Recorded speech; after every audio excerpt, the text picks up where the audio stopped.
நம்ம இன்னைக்கு சோயா சங்க்ஸை வச்சு மீல் மேக்கர் கிரேவி எப்படி செய்யறதுன்னு தான் பார்க்க போகிறோம்.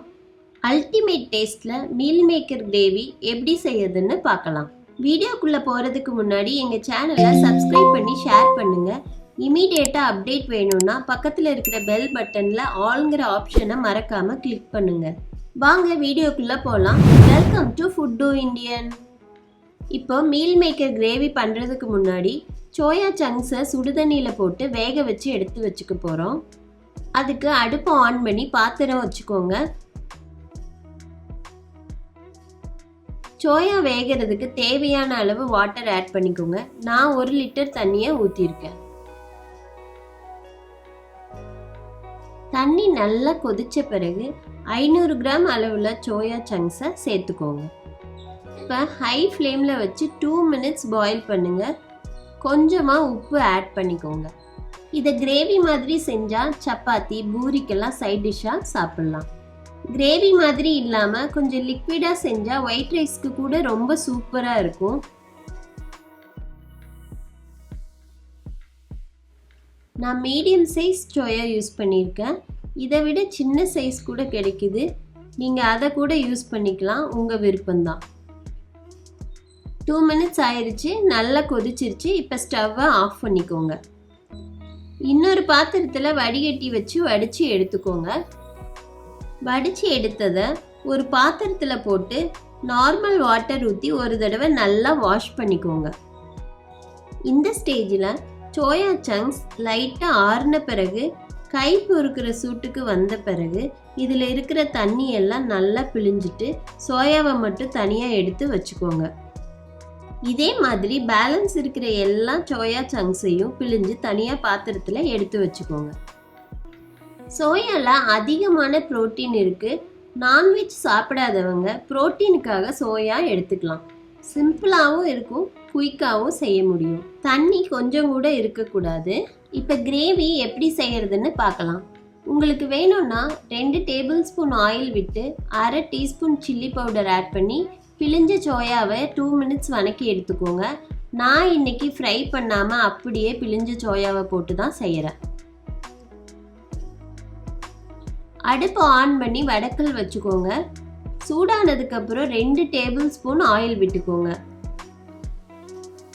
ஆயில் சூடானதுக்கப்புறம் 2 பெரிய வெங்காயத்தை நீளமாக கட் பண்ணி ஆட் பண்ணிக்கோங்க.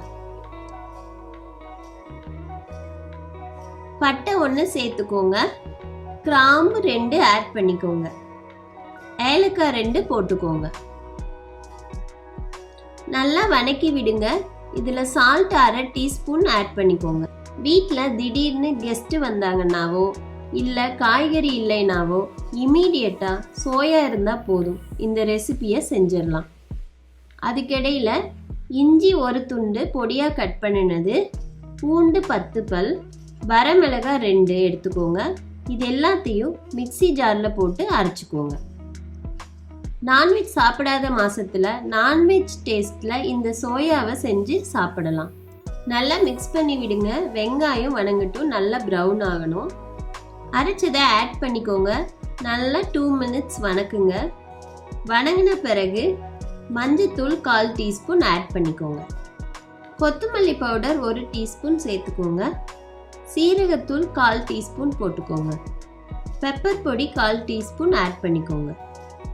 நல்லா மிக்ஸ் பண்ணி விடுங்க. 2 மினிட்ஸ் வதங்கட்டும். அடுப்பு மீடியம் ஃப்ளேமில் வச்சுக்கோங்க.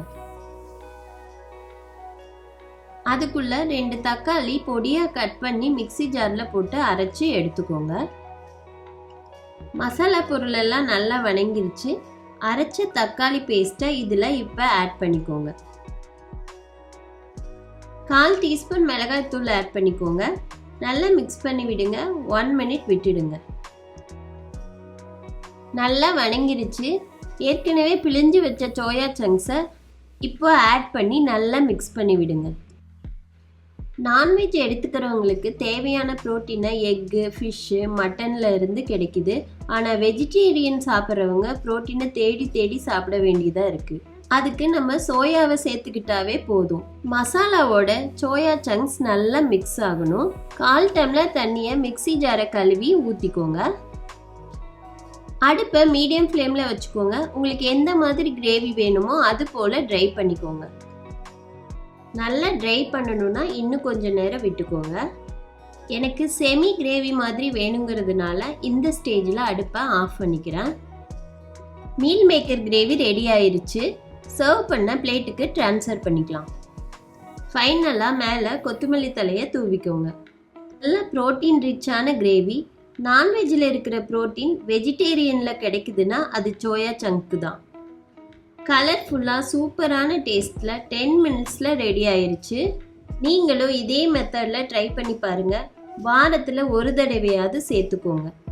சப்பாத்தி, வெரைட்டி ரைஸ்க்கு எல்லாம் சூப்பரான காம்பினேஷனான கிரேவி இது.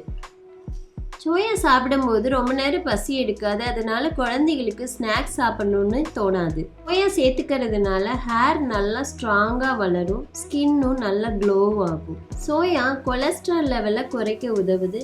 நீங்களும் மறக்காம மீல் மேக்கர் செமி கிரேவியை ட்ரை பண்ணி பார்த்துட்டு கமெண்ட் பண்ணுங்க. அவ்வளவுதான், meal maker semi gravy ready. Subscribe பண்ணாமல் வீடியோவை வாட்ச் பண்ணுறவங்க மறக்காமல் சப்ஸ்கிரைப் பண்ணிக்கோங்க. ஃபுட்டு இண்டியன் சேனலை சப்ஸ்கிரைப் பண்ணி என்னோட மற்ற ரெசிபீஸோட வீடியோ பாருங்கள். தேங்க்யூ.